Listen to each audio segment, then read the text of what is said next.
पति कौन। दूसरी कहानी बेताल 25।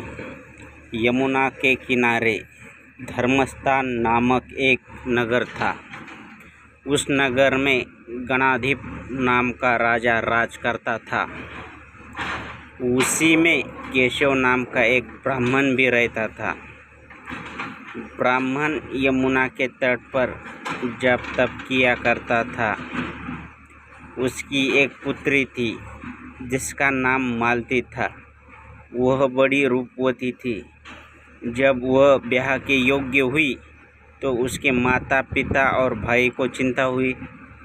संयोग से एक दिन जब ब्राह्मण अपने किसी यजमान की बारात में गया था और भाई पढ़ने गया था, तभी उनके घर में एक ब्राह्मण का लड़का आया। लड़की की माँ ने उसके रूप और गुणों को देखकर उससे कहा कि मैं तुमसे अपनी लड़की का ब्याह करूँगी। होनहार की बात कि उधर ब्राह्मण पिता को भी एक दूसरा लड़का मिल गया और उसने उस लड़के को भी यही वचन दे दिया। उधर ब्राह्मण का लड़का जहाँ पढ़ने गया था वहाँ वह एक लड़के से यही वादा कराया।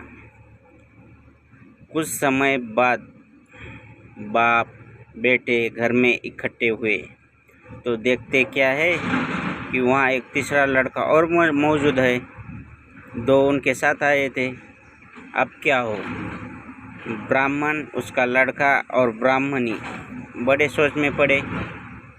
दैव योग से हुआ क्या कि लड़की को सांप ने काट लिया और वो मर गई। उसके बाप और भाई और तीनों लड़कों ने बड़ी भागदौड़ की। जहर झाड़ने वाले को बुलाया पर कोई नतीजा न निकला। सब अपनी अपनी करके चले गए। दुखी होकर वे उस लड़की को शमशान में ले गए और क्रियाकर्म कर आए। तीनों लड़कों में से एक ने तो उसकी हड्डियां चुन ली और फकीर बनकर जंगल में चला गया। दूसरे ने राख की गठरी बांधी और वही झोपड़ी डालकर रहने लगा। तीसरा योगी होकर देश देश घूमने लगा। एक दिन की बात है, वह तीसरा लड़का घूमते घामते किसी नगर में पहुंचा और एक ब्राह्मणी के घर भोजन करने बैठा। जैसे ही उस घर की ब्राह्मणी भोजन परोसने आई कि उसके छोटे लड़के ने उसका आंचल पकड़ लिया। ब्राह्मणी से अपना आंचल छूटता नहीं था। ब्राह्मणी को बड़ा गुस्सा आया।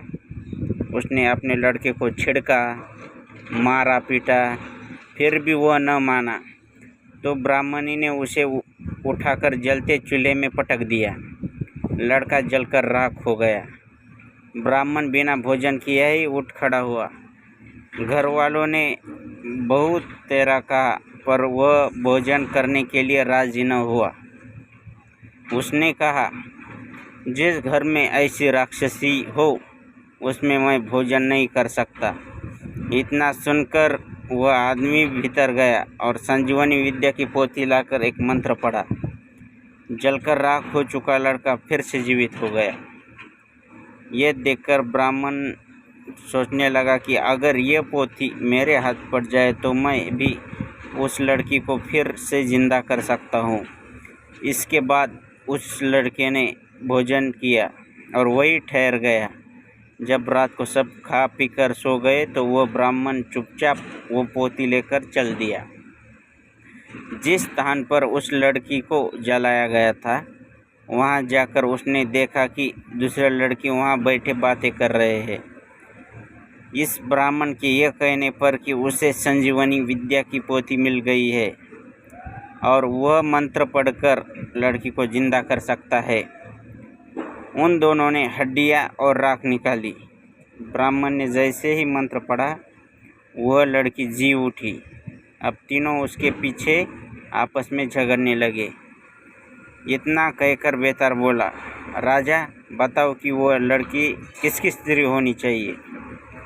राजा ने जवाब दिया, जो वहाँ कुटिया बनाकर रहा उसकी। बेताल ने पूछा, क्यों। राजा बोला, जिसने हड्डियाँ रखी वह तो उसके बेटे के बराबर हुआ। जिसने विद्या सीखकर जीवन दान दिया वह बाप के बराबर हुआ। जो राख लेकर रमा रहा वह उसकी हकदार है। राजा का ये जवाब सुनकर बेताल फिर पेड़ पर जा लटका। राजा को फिर लौटना पड़ा और जब वह उसे लेकर चला तो बेताल ने तीसरी कहानी सुनाई। आगे की कहानी सुनने के लिए हमारे चैनल को सब्सक्राइब करें, लाइक करें। धन्यवाद।